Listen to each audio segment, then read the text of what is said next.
안녕하세요. 2025년 하늘이 묵상가 기도. 오늘은 6월 16일 월요일입니다. 먼저 이번 주 암송 구절 소리내어 외워보겠습니다. 너희가 내게 부르짖으며 내게 와서 기도하면 내가 너희들의 기도를 들을 것이요.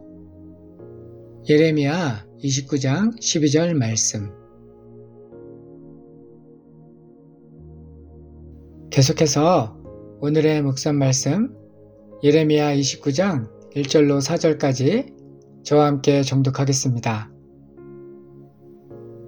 선지자 예레미야가 예루살렘에서 이같이 편지를 느부갓네살이 예루살렘에서 바벨론으로 끌고 간 포로 중 남아있는 장로들과 제사장들과 선지자들과 모든 백성에게 보냈는데, 그때는 여고니아 왕과 왕후와 궁중 내시들과 유다와 예루살렘의 고관들과 기능공과 토공들이 예루살렘에서 떠난 후라. 유다의 왕 시드기야가 바벨론으로 보내어 바벨론의 왕 느부갓네살에게로 가게 한 사반의 아들 엘라사와 힐기야의 아들 그마랴 편으로 말하되, 만군의 여호와 이스라엘의 하나님께서 예루살렘에서 바벨론으로 사로잡혀 가게 한 모든 포로에게 이와 같이 말씀하시니라. 아멘. 예레미야 29장은 예언자 예레미야가 예루살렘에서 바벨론으로 포로로 끌려간 유다 백성에게 보낸 편지로 시작합니다. 당시 바벨론은 두 차례에 걸쳐 유다를 침공했는데, 먼저 BC 605년에 요아김 왕 시대에, 그리고 다시 BC 597년 여호야긴 여고니아 왕 때에 더 많은 백성과 지도자들이 바벨론으로 끌려갔습니다. 이들은 완전히 노예처럼 억압당한 것은 아니었지만 자유로운 삶도 아니었습니다. 그발강 주변에 공동체를 이루며 조국을 떠난 유랑자의 삶을 살아야 했습니다.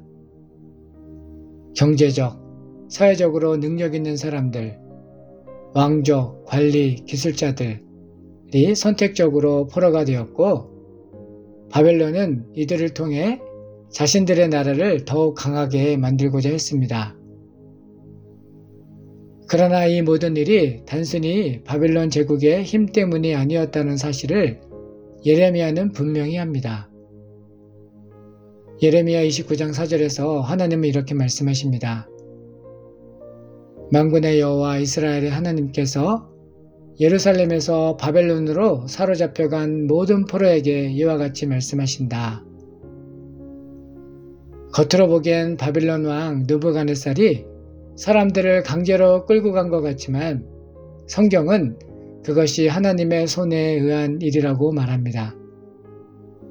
사람들의 눈에는 끌려간 인생처럼 보이지만 하나님은 그것이 내가 너를 보낸 것이라고 하십니다. 이 말씀은 우리 삶에도 깊은 울림을 줍니다. 우리는 때로 원치 않던 자리, 낯선 상황 속에 있습니다. 그게 직장이든 가정이든 이민 생활이든 우리 의지와는 달리 흘러온 것처럼 느껴질 수 있습니다. 그러나 하나님은 말씀하십니다. 내가 너를 그곳으로 보냈다. 우리가 머물고 있는 그 자리도 하나님의 계획 안에 있으며 하나님의 손길 안에 있다는 것입니다. 예레미야의 편지는 단순한 위로의 말이 아닙니다. 그것은 거짓된 희망 대신 현실 속에서 하나님을 바라보게 하는 진짜 말씀입니다. 곧 끝날 것이다 라는 말이 아닌 그곳에서 뿌리를 내리고 살아라는 하나님의 뜻이 담긴 메시지입니다. 그러므로 오늘 우리가 서 있는 이 자리도 단순한 우연이 아닙니다. 때론 예상치 못한 삶의 전환 속에 있을지라도 그것이 하나님이 보내신 곳임을 믿는다면 거기서도 우리는 하나님의 뜻을 따라 살 수 있습니다. 말씀을 묵상하는 시간입니다. 오늘 본문 말씀은 여러분의 삶에 어떤 의미가 있습니까? 이 말씀을 어떻게 적용할 수 있을까요? 잠시 묵상하며 하나님의 음성에 귀 기울이는 시간 되기 바랍니다.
지금 내가 있는 이 자리에서 하나님의 임재를 느끼고 있나요?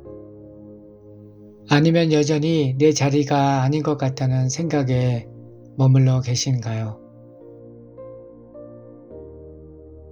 이민자의 삶은 자주 우리에게 이런 질문을 던지게 합니다. 내가 왜 여기 있는 걸까? 이게 과연 하나님의 뜻일까? 예레미야 시대의 유대 백성들도 같은 마음이었습니다. 바벨론에서의 삶은 원하지 않는 자리였고 속히 끝나기를 바라는 시간이었습니다. 그러나 하나님은 내가 너희를 그곳으로 보냈다고 하셨습니다. 하나님은 그들이 있는 그 땅에서 정착하고 자녀를 낳고 그 성읍을 위해 기도하라고 말씀하셨습니다. A.W. 토우저는 이렇게 말합니다. 하나님은 우리가 어디에 있든 이미 그곳에 계신다. 중요한 건 장소가 아니라 하나님의 임재에 대한 인식이다.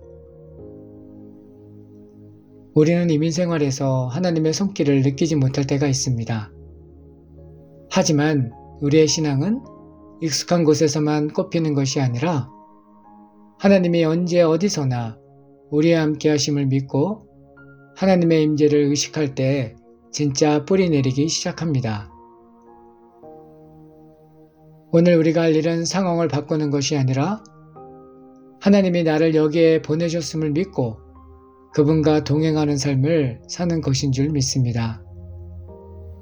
출근길, 아이들을 돌보는 자리, 언어가 아직 불편한 만남의 현장, 그 모든 자리에서 하나님, 주님이 이미 여기 계신 줄 믿습니다.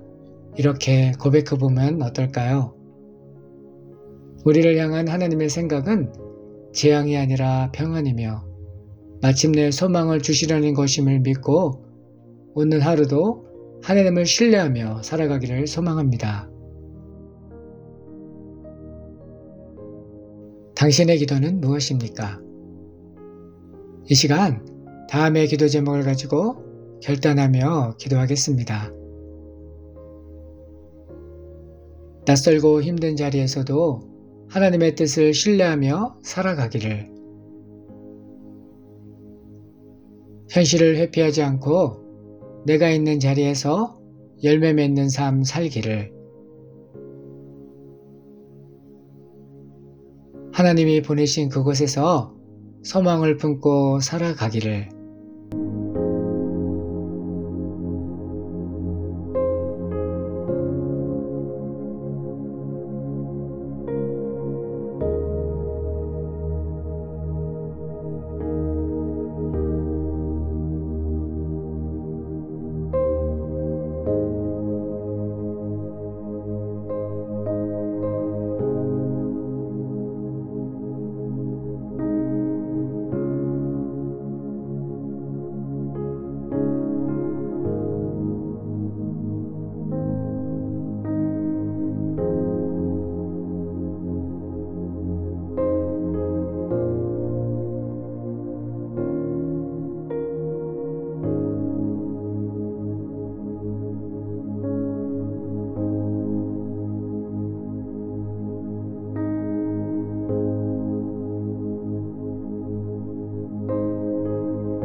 계속해서 중보 기도 제목을 가지고 기도하길 원하는데요. 오늘은 우리 자녀들을 위하여 중보하며 기도하겠습니다.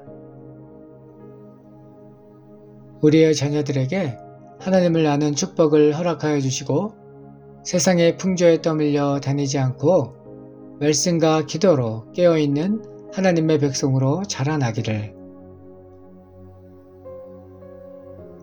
하나님을 인정하지 않는 세대를 살아가는 우리의 자녀들에게 하나님 나라의 가치관을 새겨주시며 흔들림 없는 믿음의 자녀들 되기를 기도하겠습니다.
하나님 아버지, 오늘도 소망의 말씀으로 함께하여 주시니 감사드립니다.